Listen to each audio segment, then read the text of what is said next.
Masya Allah guys. Hari ni antara order yang paling banyak guys. Lebih kurang 80 order. Lebih kurang 80 order guys. Masya Allah tabarakallah. 80 order guys. Memang tak muat kedai ni. Nak kena tumpang jiran sebelah. Ni. Alhamdulillah guys. Alhamdulillah. Masya Allah.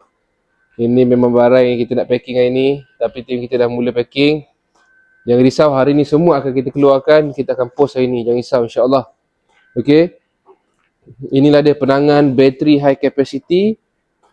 Ni adalah di antara mereka-mereka yang dah tak tahan guys. Yang dah tak tahan dengan bateri cepat habis, kena charge iPhone 4, 5, 6, 7, 8 kali.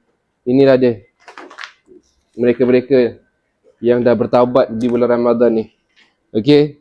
Dah tak nak menyusahkan diri sendiri, tak nak menyusahkan orang lain. Dia orang tukar kepada bateri high capacity. Nak jimat dan nak bateri berkualiti, inilah bateri dia. Inilah dia. InsyaAllah. Solution buat masa sekarang ni lah solusi yang ada, yang murah. Korang pasang sendiri ataupun korang boleh datang ke kedai kita. Walk in. Masya Allah guys. Tengok sana, tengok keluar. Tengok sana masih keluar lagi tu. Masya Allah, tabarakallah. Guys, ni kapasiti dia lebih tinggi daripada bateri original. Ada bateri health untuk semua model.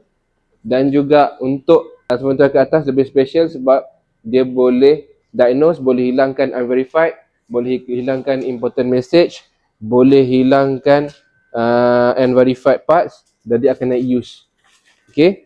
Dan kita bagi 3 bulan warranty guys. 3 bulan warranty, ada masalah kita akan hantar yang baru, jangan risau. Dah pasang pun kita akan hantar juga yang baru. Dan juga dah terjual hampir 3,000 guys. Hampir 3,000. Review pun dah bukan-bukan guys. Okay. Guys, tengok guys. Dah habis dah? Habis dah? Guys, berpusing guys. Tengok dah pusing habis dah ni. Okay. Berpusing habis dah. Okay. Berpusing habis dah. Check out sekarang. Check out sekarang. Sampai bila kau nak tahan guys. Raya ni kita buat perubahan. Kita semua akan pakai bateri high capacity ni.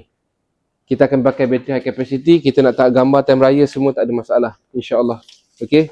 InsyaAllah guys. Masya Allah. Macam mana nak packing ni guys. Macam mana nak packing ni guys.